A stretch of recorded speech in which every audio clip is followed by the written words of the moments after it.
Bonjour, bienvenue sur cette première séquence de M53, intervention de gestion durable. Nous allons travailler sur la découverte de traitements qui va nous servir également pour le M51, diagnostic forestier. Ce sera également évalué en CCF en fin de première année. Nous allons commencer par quelques données générales sur le taillis. Le taillis en France, c'est 7% de la forêt française, soit à peu près 1 million d'hectares. On constate que la répartition des taillis est très inégale en fonction des régions et on en retrouve plus particulièrement plutôt dans le sud et dans l'ouest de la France.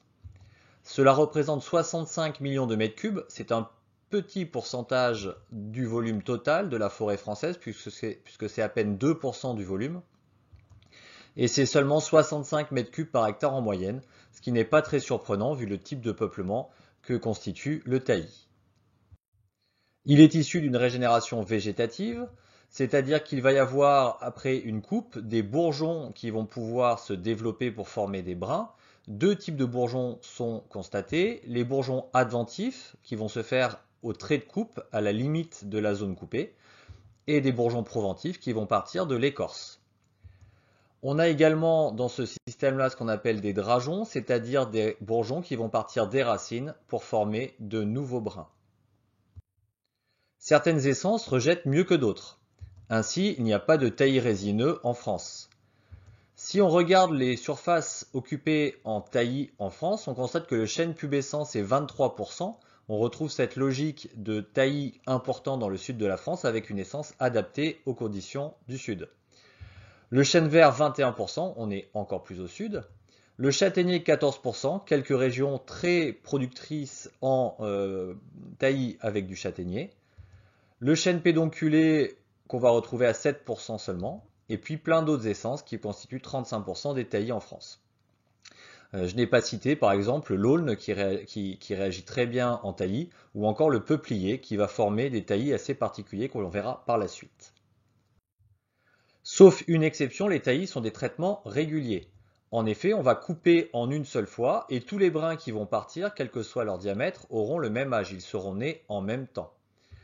C'est ce qu'on appelle le taillis simple. Les brins sont bien de même âge. Le taillis fureté, lui, est différent.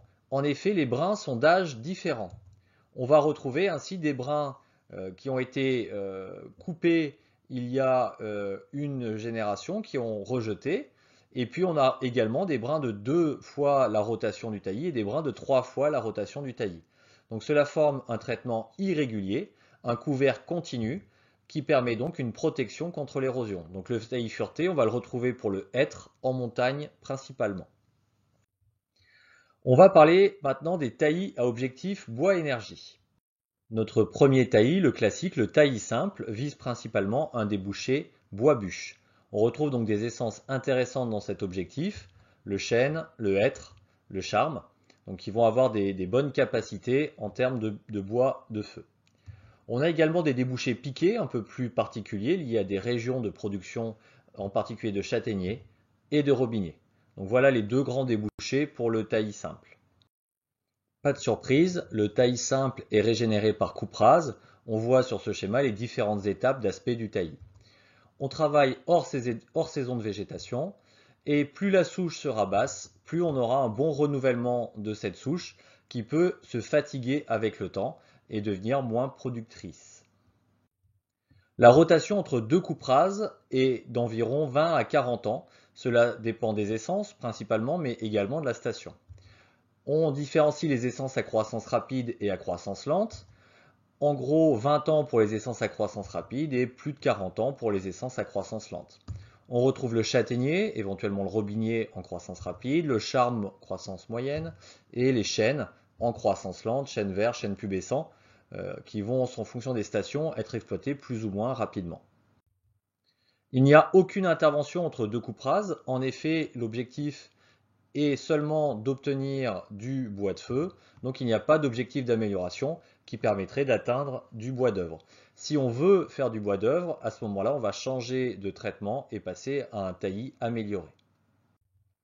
C'est un régime généralement à faible productivité, ça veut dire qu'il y a peu de bois produit par hectare.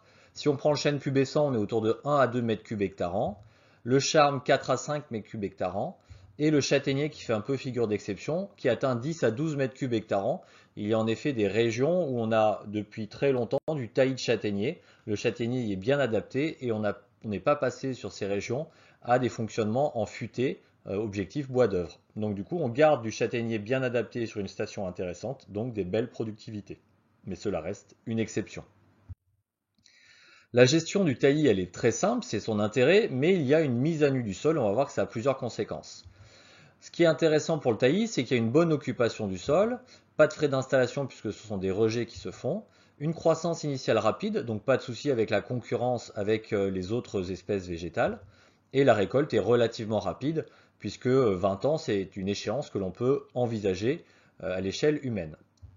Par contre, cette mise à nu du sol entraîne un appauvrissement du sol, avec une surconsommation des ressources du sol à chaque coupe rase, une érosion quand on est en pente, une faible valorisation des produits qui est liée tout simplement au type de débouché qu'on a pour ces diamètres-là. Et enfin, en conclusion, c'est donc peu intéressant sur station fertile, puisqu'on a une sous-valorisation du sol. Passons maintenant au taillis à courte rotation, qui a pour but de produire rapidement de grandes quantités de biomasse sur des surfaces limitées. On souhaite toujours faire du bois énergie, mais cette fois, on essaye de trouver l'endroit où ça va être le plus efficace possible.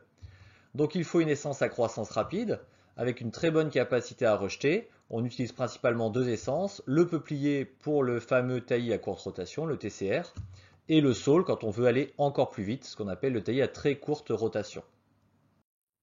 Il faut donc une station à fort potentiel pour ce peuplier afin d'optimiser la production de biomasse. On cherche donc un sol profond, riche, frais, c'est-à-dire il y a beaucoup à boire, mais sans excès d'eau. Donc voilà des conditions importantes.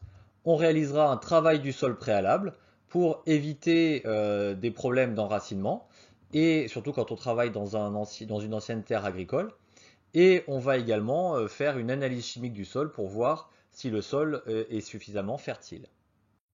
La première génération du taillis à courte rotation est une plantation par bouturage. On va tout simplement planter dans le sol des petites boutures, 1 cm, peut-être 30 cm de long, et on va faire ça à 2000 tiges par hectare.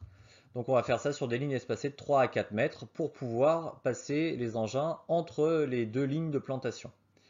On va faire une première récolte vers 10 à 12 ans, donc là on n'a pas encore de taillis, et donc là on va procéder à une coupe rase avec des engins capables de couper et de broyer en même temps en plaquettes. On va donc avoir une deuxième génération de taillis qui va naître de cette première coupe. On va faire une seconde récolte, donc 7 à 8 ans après l'exploitation précédente, ce qui va nous donner une troisième génération, à nouveau de taillis purs, une troisième récolte qui est également 7 à 8 ans après la précédente, mais il n'y aura pas de quatrième génération, puisqu'on va voir qu'à ce moment-là, la souche et le sol sont relativement fatigués, donc il n'est pas intéressant de lancer une quatrième rotation. Donc un cycle complet dure environ 25 ans et va épuiser le sol. Tous les 25 ans, il faut donc prévoir de quitter le cycle et donc de relancer un cycle avec une nouvelle génération, avec un nouveau bouturage. Et cela va permettre de renouveler l'ensouchement et on prévoira éventuellement une fertilisation à ce moment-là. Donc on voit que c'est un traitement avec un bilan financier moyen car il y a pas mal d'investissements.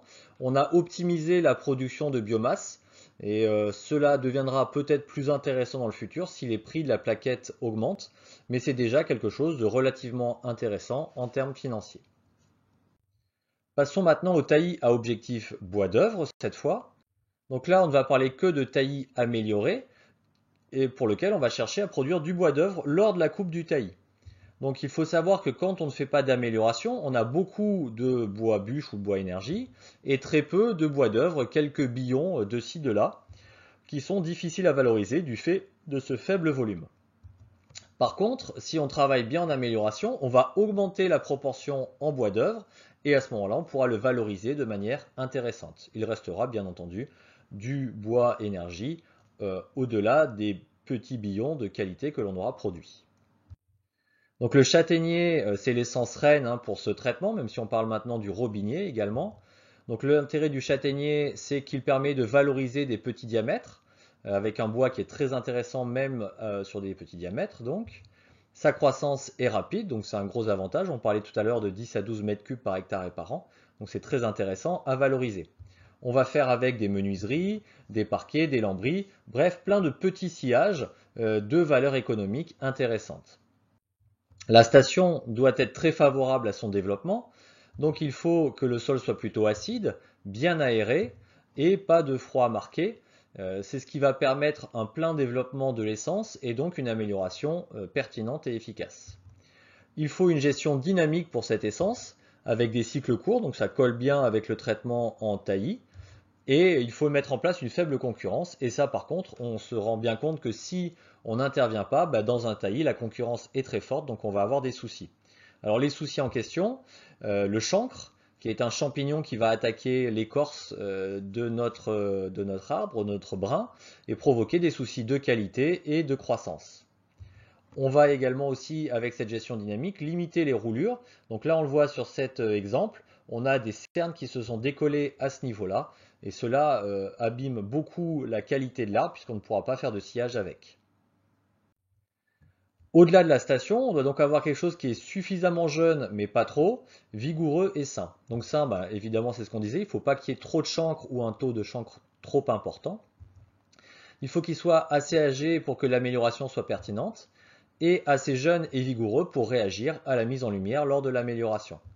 Donc si je le prends trop jeune, l'arbre va être de petite taille, difficile à identifier en termes de potentiel de qualité, donc on ne pourra pas faire de choix. On va donc travailler au-delà de 9 mètres, dans une zone qui va devenir pertinente pour choisir l'amélioration, mais on ne va pas trop attendre, puisque après 15 ans, l'arbre va être considéré comme étant trop vieux et ne sera plus capable de réagir de manière intéressante à l'éclaircie. Donc les critères, finalement, c'est travailler entre 9 mètres de haut et moins de 15 ans. Il faut également que le peuplement soit vigoureux, donc qu'il pousse suffisamment, non seulement en hauteur, mais également en diamètre. Il faut donc qu'il y ait assez d'individus à croissance individuelle intéressante, avec des arbres dominants, un houppier équilibré et une bille sans défaut. Donc c'est pour ces arbres-là qu'on va travailler en amélioration. Il faut au maximum 1 à 2 brins par CP, car sinon on ne pourra pas donner suffisamment de lumière aux brins pour que l'amélioration soit intéressante.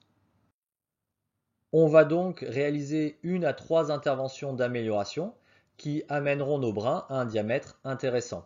Donc si je prends un cycle complet de châtaignier, on va retrouver entre 10 et 15 ans une première intervention qui sera plus ou moins vigoureuse, c'est-à-dire on va donner plus ou moins de lumière selon la méthode retenue. On verra ça plus tard dans le cours sur les interventions sylvicoles.